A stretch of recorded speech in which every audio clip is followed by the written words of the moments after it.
पहला ऑनलाइनर है, मुगल सम्राट द्वारा स्वतंत्र रूप से संयुक्त बंगाल का अंतिम गवर्नर कौन बना? मुगल सम्राट द्वारा स्वतंत्र रूप से संयुक्त बंगाल का अंतिम गवर्नर कौन बना था?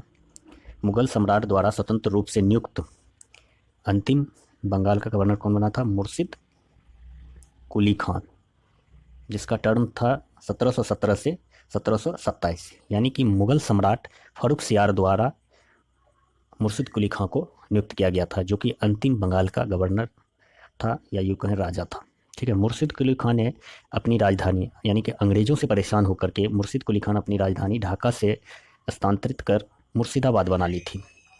बंगाल के किस गवर्नर ने यूरोपियों की तुलना मधुमक्खियों से की थी? अलवर्दी खां ने। ठीक है। अलवर्दी खां 1740 में अलवर्दी खां बंगाल का नवाब बना और उसकी मृत्यु के बाद सिराजुद्दौला बंगाल का नवाब बना था। ठीक है। 20 जून 1756 को प्रसिद्ध ब्लैक हॉल की घटना बंगाल के नवाब सिराजुद्दौला के शासनकाल में हुआ था। ब्लैक हॉल की घटना क्या थी? तो 20 जून को ब्लैक हॉल यानी काल कोठरी दुर्घटना, जिसमें 146 अंग्रेज को कैद कर दिया गया था और अगले दिन 21 जून को उनमें से मात्र 23 व्यक्ति ही जीवित रह पाए। ठीक है।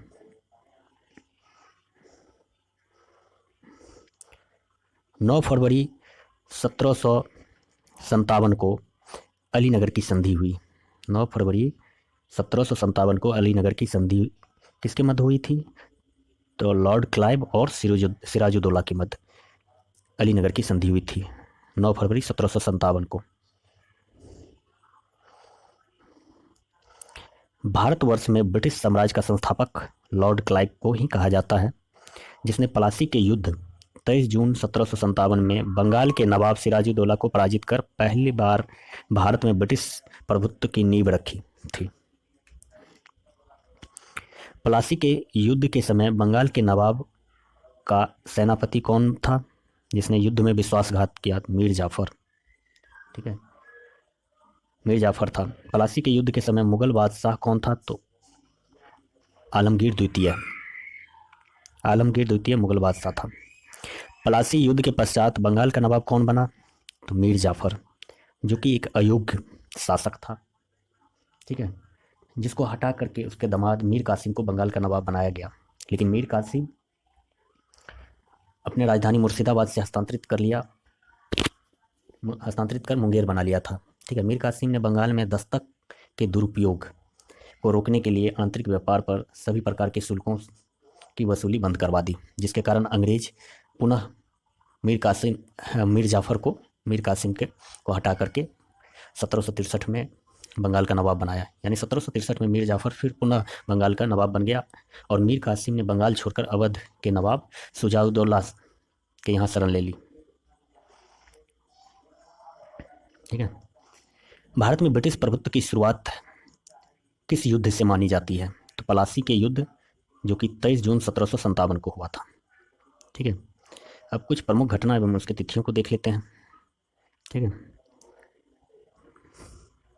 जैसे ब्लैक हॉल की घटना 20 जून 1756 में हुई थी।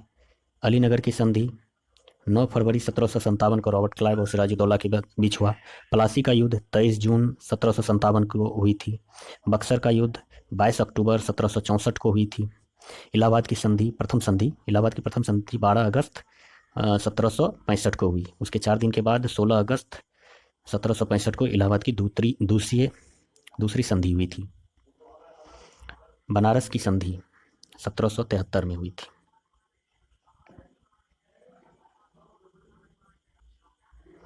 वर्ष 1760 में मीर जाफर को हटाकर किसे बंगाल का नवाब बनाया गया? मीर कासिम को। 22 अक्टूबर 1764 को बक्सर के युद्ध में अंग्रेजों ने मीर कासिम, अवध के नवाब शुजाउद्दौला तथा दिल्ली के मुगल सम्राट शाह आलम द्वितीय की सम्मिलित सेना को पराजित किया था। 22 अक्टूबर 1764 को बक्सर के युद्ध में अंग्रेजों ने मीर कासिम, अवध के नवाब शुजाउद्दौला तथा दिल्ली के मुगल सम्राट शाह आलम द्वितीय की सम्मिलित सेना को पराजित किया था। बक्सर के युद्ध के समय ब्रिटिश सेना की सेनापति हेक्टर मुनरो थी, जबकि प्लासी के युद्ध में कौन था? Robert Clive. और प्लासी के युद्ध के समय में मुगल शासक कौन था? तो आलमगीर द्वितीय, जबकि बक्सर के युद्ध में शाह आलम द्वितीय। ठीक है।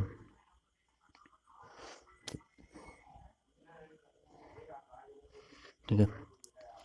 बक्सर के युद्ध के समय बंगाल का नवाब मीर जाफर था।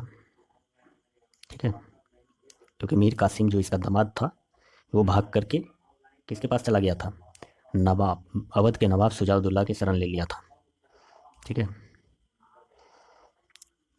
बक्सर के युद्ध में अंग्रेज और मीर कासिम अवध के नवाब शुजाउद्दौला और मुगल बादशाह शाह आलम द्वितीय की संयुक्त सेनाओं के बीच हुआ था।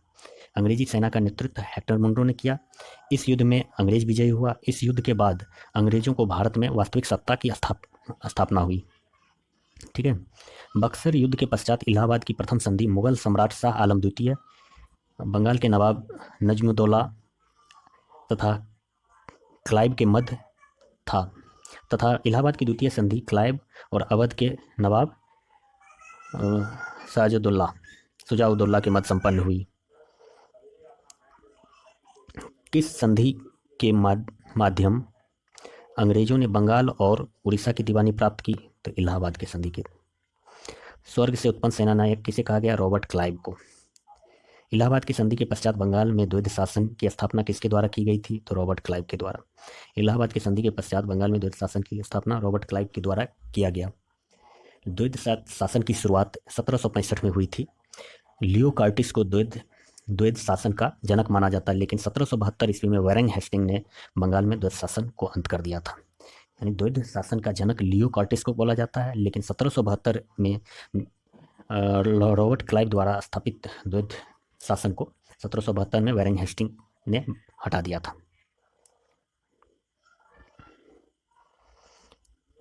उत्तर मुगलकालीन राज्यों के संस्थापक।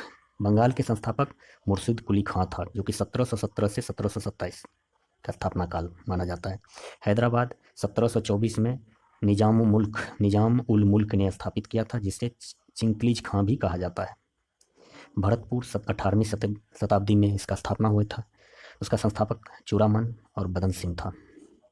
कर्नाटक 18वीं शताब्दी में संस्थापक सादत अल्लाह खां। अवध का संस्थापक 1722 से 1724 सादत खां, जिसे बुरहान उल मुल्क भी कहा जाता है। कर्नाटक का संस्थापक कौन था, सादत अल्लाह खां। यहाँ पे सादत खान था अवध का संस्थापक, जिसे बुरहान उल मुल्क भी कहा जाता है। जयपुर का स्थापना काल 18वीं शताब्दी माना जाता है, जिसे सवाई राजा जयसिंह ने स्थापित किया था। वर्ष 1842 से 1844 तक गवर्नर जनरल रहे लॉर्ड एलनबरो का कार्यकाल कुशल अकर्मण्यता का कार्यकाल माना जाता है, लेकिन लॉर्ड एलनबरो ही दास प्रथा का अंत किया था। Thank you friend.